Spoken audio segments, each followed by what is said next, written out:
Hey everybody, it is March 12th, 2023. I just got back. I was in Germany this week. Got back from Germany there yesterday.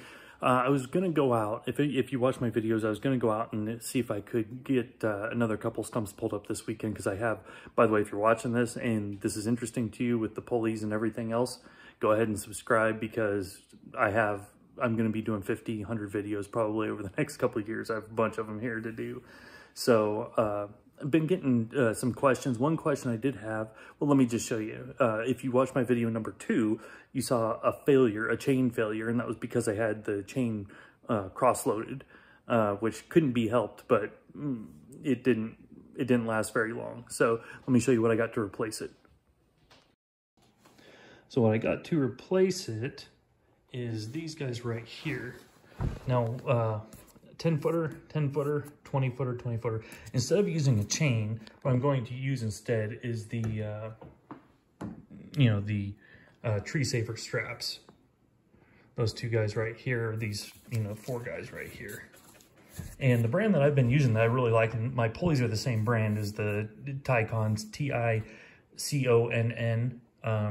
These have a 35,000 pound braking limit, and the pulleys that I use are also 20-ton. By the way, if you're watching this, somebody had asked me if I can give links to everything that I use, kind of like a shopping list. So I'm going to go ahead and do that to the preparation video that shows all the pulleys and everything else. So I'm going to go ahead and add it to the description of that one. But with this guy right here, this is what I ended up getting. I broke one chain, so I got some 20-footers and I got some 10-footers, and then I already have 4, that's 4 fingers. I already had 4 of the tree savers, the 8-footers. So hopefully, I can get away from using chains, because with these, I don't know, I just like these a lot better. They don't stretch, as odd as it sounds, they don't stretch like a chain does, and they also don't hold the energy like a chain does, because if you watch the video where it broke, it comes right back at the camera. That's my video number 2. Came right back at the camera, and the first time I watched it made me jump, because it came flying at the camera. So I'm trying to get away from that. They store a lot of energy, so if they do break, we have a problem here. So that's what I got. Now, another question I had before we get to the splicing part of this, another question I had was about this. Now, this is my normal setup here. It's a 7-pulley system. By the way, I did get 2 more pulleys, because the first part right here, this is the first part I was going to use. I was going to basically put 1 more pulley here. So I'd have 3 here, 3 here, and then I'd have 2, 1 here, and then 1 here. So I have 9 pulleys altogether. That would give me a 42-to-1 system. Now, the question I had was how to figure out what type of cable I needed here. And I'm using a synthetic winch cable, and you can only find it, you can either buy it by the roll, and which that's what the splice video is going to help you figure out. So that way you can actually buy it by the roll if you want to, but the stuff is kind of expensive. But what I went with is the 3/8" synthetic winch rope. And the reason why I went with that is it has a 23,000 pound, let me try to study this a little bit, has a 23,000 pound minimum braking strength.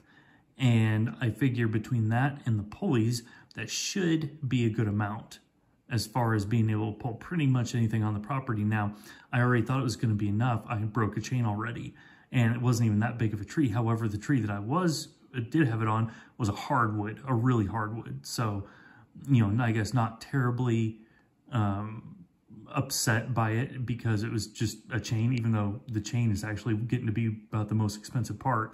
If anybody's checked chain, it was a 3/8" chain, and those now are going for $50 to $80, for a 15-footer. So that's another reason why these toe straps that have a lot higher braking strength actually have, they're actually cheaper, like by quite a bit. So I'm like, yeah, I'll just use them. So the question I had was, again, I started looking the 1/2" rope, synthetic rope. I was looking at that, and I have problems with some of the pulleys, and you have a hard time finding the 1/2". You can find it, but it's hard to do. 3/8 is very readily available in a whole bunch of different lengths. It's not hard to find. Plus, it fits in the pulleys much easier than what the 1/2" does, and it doesn't. So if you have a little bit of an angle, the 1/2" would rub, whereas the 3/8 won't. So that's why I decided to go with 3/8. Has a 23,600 pound braking strength, minimum braking strength. So what that means is, like on this guy right here, 23,000 pounds. But for example, this is the lowest because this is the last part of the system. And so where the highest part's going to be, that's why if you notice, the first stint is, you know, 1, 2, 3, 4. There's 4 pulleys in this first stint. So what you have, and remember this last one, this number 5 coming down off here, what this guy is, basically all of these have a 23,000 pound, 23,600 pound braking force. So I would have to be pulling 23 times 5 with that 115. So this guy right here, well, that's not true because anyway, we have 23,000 pounds right here. And if you run 23,000 pounds around this whole thing, well, that ends up being 115,000 pounds of pulling force. However, the problem is where I broke it right here because these two are not attached directly to the stump as the picture shows. The end, this pulley and this pulley were all attached to the same place on the chain, which means that, so the weak point in my system, in fact, the weak point in all these systems is going to be the chain. If you use a chain around here, it's going to be the chain. It's not going to be the pulleys because the pulleys are 10 ton, which is 10 metric tons. So that's 22,000 pounds a piece. So 22,044. And in the next system I'm going to try, it's going to be 66,000. And the minimum brake strength of those straps that I bought is 35,000. So I'm going to have to use 2 straps around, you know, 2 straps and around this series right here to get 70,000 pounds. So because that's where I ended up screwing up. And then you come down right here, you come down to this guy. Well, this guy isn't near as bad because the tension will be a lot less because we don't know how much tension it'll take to actually get this stump out of here.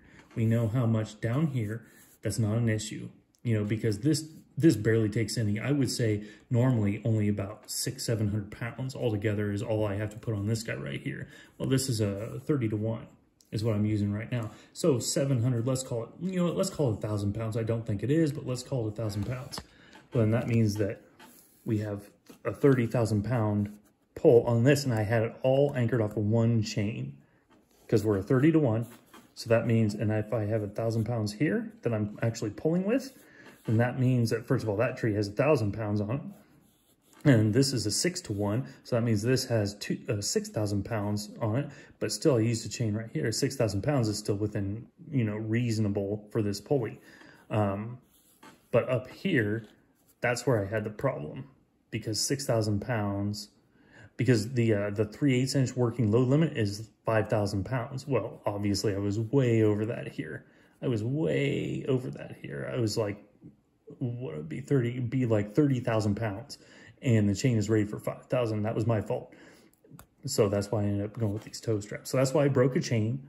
And that's how I figured out if you use 3/8 inch synthetic rope, the weak point is going to be the chains or the pulleys themselves. The rope has been doing just great. The synthetic rope, it doesn't stretch or hardly anything else. And when it did break, it was because it was from the recoil of the chain that caused the problems, not the recoil of the rope that when it broke, because the rope didn't break. So I'm going to go ahead and leave this off here. I'm going to get to the splicing part of it. If you guys have any other questions, what I'm going to do is I'm going to put the links in the other video, the preparation video. So that way you guys can see all the different parts that I used. And also my plan this week is I'm going to start now that because the daylight savings time is over. Then what I'm going to do is after work, because I just worked from home for the first 3 days this week, so I'm going to try to get everything set up and do another video by Tuesday or Wednesday this week, pull another stump out, and then I have to go to Philadelphia on Thursday, fly up there Thursday, but I'll be back on Friday. It's a short turnaround. And so I'm hoping to do maybe even another one this weekend or a couple this weekend, but I have a whole bunch to do. So go ahead, like and subscribe to the channel if this is interesting to you. At the beginning of every one, I think the next one I'm going to do is I'm going to start with a 42-to-1, maybe a 21-to-1, maybe a 25-to-1. I haven't really decided, but I have so many pulleys and everything else now. I can do really different setups. And in fact, if it gets to be bad enough, I might have to just go buy like a 12,000-pound winch and cut out some of this stuff. And for example, put a 12,000-pound winch like right here on this guy. And it's 12,000 times, for example, 4 would be 48,000 pounds altogether. Or I could use all these pulleys, like 8 pulleys, and they give me a 9-to-1. So 12,000 times 9 would be 108,000 pounds of pulling force on the Stump, which is way more, I'm pretty sure, than what I would ever need, but we'll see. So let's go ahead and get to the splicing video. If anybody has any questions, go ahead and leave a comment. I try to answer. I pretty much answer all the comments. I don't have that many subscribers yet, so I still have the ability to respond to everybody. I hope everybody had a good weekend, and we'll see you later this week for the next video. All right, it was this guy right there. This was actually on to the end of it, and I ended up just cutting it off right there, but that was on this end of the rope. And you can see the whole rope is right here. But it was on this end, and it's made to put it on, to bolt it to a winch, because this is technically a winch rope. So I cut it off, but now I have to splice it. So now that I have to splice it, that's where this guy comes in. This is from a company called Factor 55. It's called the Splicer. And I am going to step through how to install it. So right now I just have, hang on here. Right now I just have this naked winch rope is all it is. And so we're going to get this, we're going to put it on here. I'm going to show you how to splice it, and so it doesn't hurt the integrity of the winch rope at all. This and this is synthetic cable. It's this, the pulling rate of this, or the pulling weight of this, is 23,500 pounds. So it's really robust stuff. So I'm going to go ahead, and I have my GoPro set up right here. And so what I'm going to do is just give you a close-up view of exactly what I'm doing. Okay, so what I'm doing here, first of all, nifty little thing. This is light, it's aluminum, but it's anodized aluminum. And so what we have here, this is called the splicer. So first thing we have to do, as you notice, it's open right here. And I cut the end off of it. And so the first thing I'm going to do is just run it right around there. I got caught there. Now, what they say, how much extra do we need? Well, what they say is 50 times the diameter. This is 3/8 diameter, 3/8 inch diameter synthetic rope. So 50 times 3/8, basically I already did the math. It's going to be like 18 inches or something. So I'm going to go ahead and pull a little bit more. That's right around 20 inches right there. And now what I'm going to do here, hopefully I'll be able to see this. I'm going to mark it, meaning that I need to come at least this far. And hopefully I'll be able to find it. That's one thing I didn't even think about. I should have gotten a lighter color rope so I could actually make marks on it and I would be able to see it. Okay, so we have, I don't know if you can see this or not, but anyway, there's a mark right here. So now what we have is we have this guy. This is called a FID, a fast FID, and FID. And so the whole point of this is it acts kind of like a strain relief for electrical, if you're familiar with that. And basically, so what I'm going to do here is just push it back to open it up.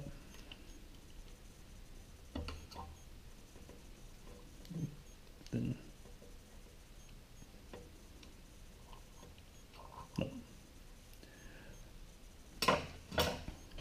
so what we're going to do now that I have it fed through, we have to make it into a taper. There has to be a taper here, otherwise you end up with a bulge right where this end comes in line with there, and you don't want that, you don't want the bulge.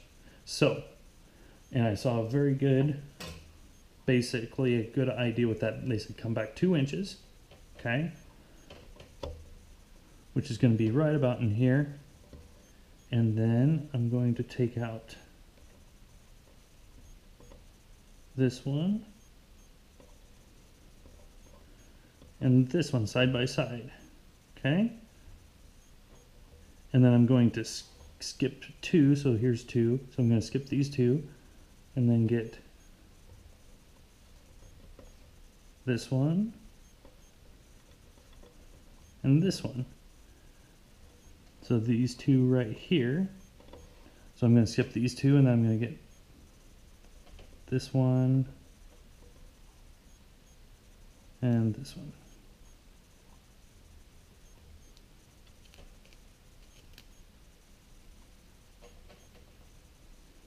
So now I have 2, 3, 4, these 6 strands right here. And then I have these guys right here left. And now all I'm going to do, and people have tried cutting it with knives and everything else. I've actually had the best luck with just using some good old-fashioned, no, I say that, no, it's not working, good old-fashioned tin snips. By the way, just in case anybody else is wondering, I've cut this a total of 1 time. This is my first time ever doing this. I watched a bunch of videos, and I think I can do it. And that stuff really does not cut easily. And also, actually, these aren't the best of snips either. Plus, they weren't really designed for this. They cut tin really well. There we go. Okay, so now we have it, and get them back inside here. We have it nice and big, and then basically, you know what I'm going to do here? There's 5 left, 6 left.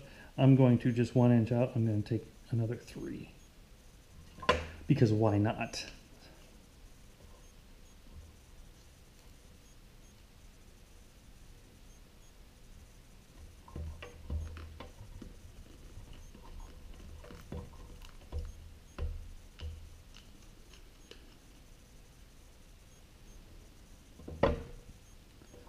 Let's see how that one works. Oh man, that looks nice. It has a nice taper to it. I don't know if you can see it from right there, but it does. It has a really nice taper to it. So now what we're going to do is we're going to take this, what's called a fast fid, and this is made by the same company that makes the splicers. It's called Factor 55, and it tells you roughly how much to do, but everybody that I saw says, hey, do about 50 times whatever the diameter is. In this case, it comes out to about 18 inches or so.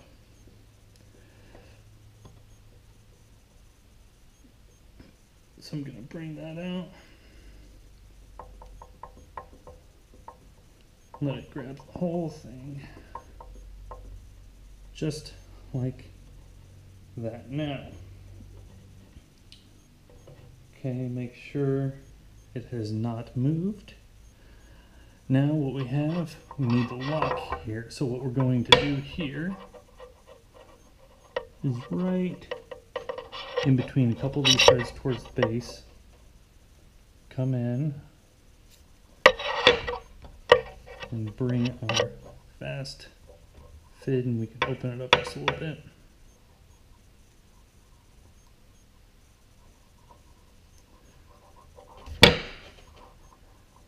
And then we're going to pull it on through like that. And then after that, what we're going to do is we're going to do it again. We're going to come up about, tighten that up. We're going to come up about 1 inch.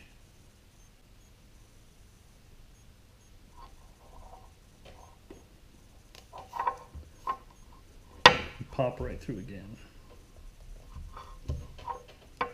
And this locks it in. And now we have what's called a deep bury. What we're going to do now is do this right out, go up about another inch, go into fibers like this, and then take it in the middle, stay inside, and you have to start scrunching it up.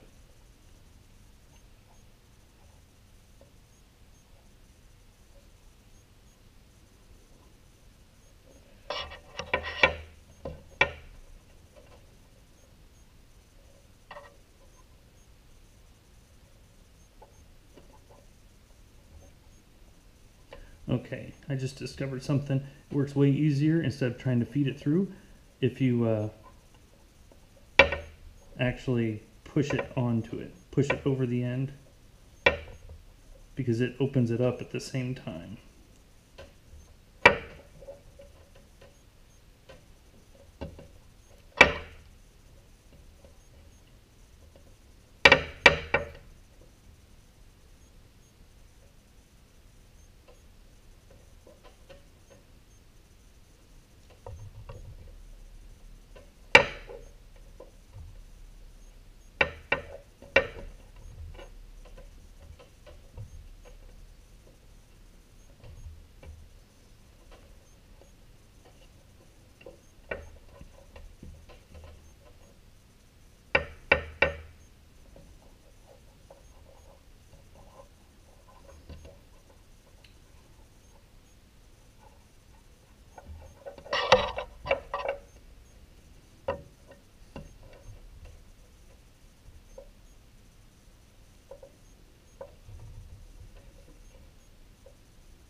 I don't see my mark here that I put on here either.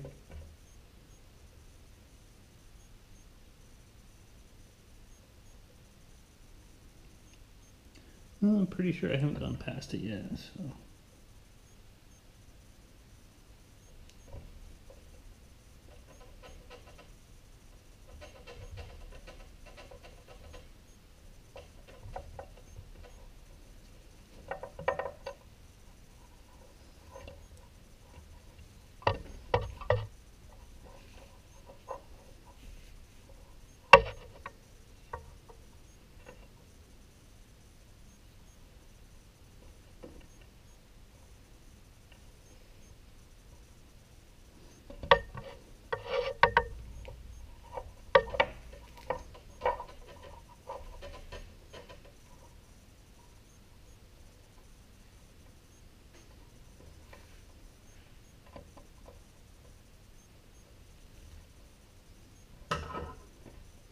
All right, note to self. That's attempt number 1. Note to self, don't try to back it up. As soon as you try to back it up, it will come off of the fast fid. Okay, well, let me see if I can find my mark here.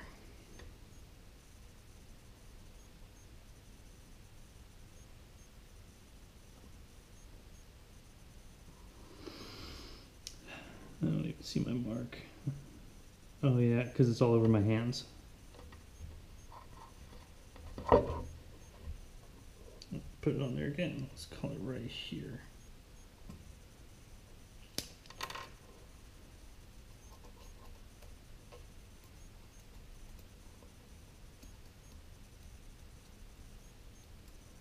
I need to have one of those silver pens.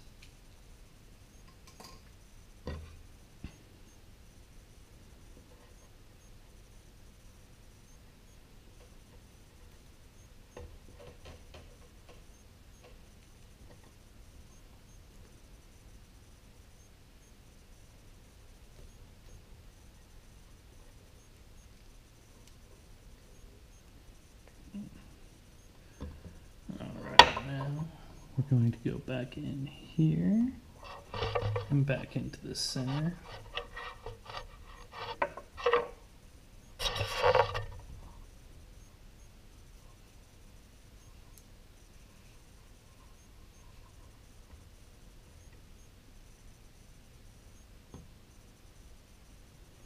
Okay, and right here. Yeah, the bad part is I think I was actually in there far enough. With the last one, I just accidentally backed out. Well, I didn't accidentally, I did it on purpose.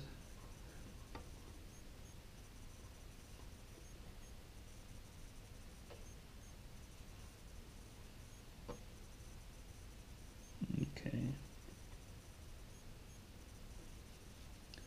There we go.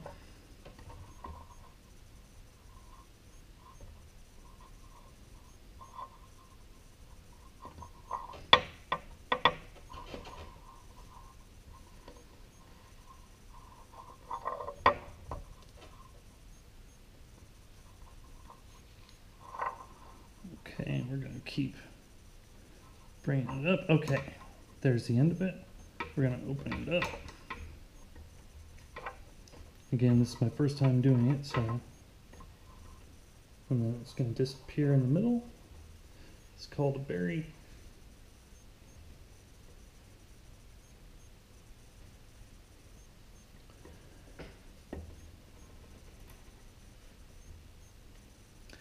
And then here we go. So now this is on the end.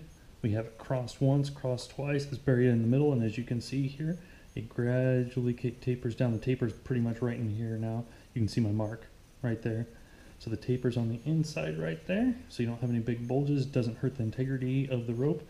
And we are off to the races now with the splicer actually installed. So what I'm going to do is I'm going to go ahead and do the other two, except the second one isn't really one. So I'm going to go ahead and do the others and just do a time lapse of it here. That didn't go too bad. Like I said, this is my first time. I just watched a couple videos. I watched 3 videos on how to do this. Okay, and after watching 3 videos on how to do this, this is what I did. And I screwed up the first time, learned a bunch of stuff, and now I'm okay. So it's not too hard to do this. So I'm going to go ahead and do a time lapse of the other.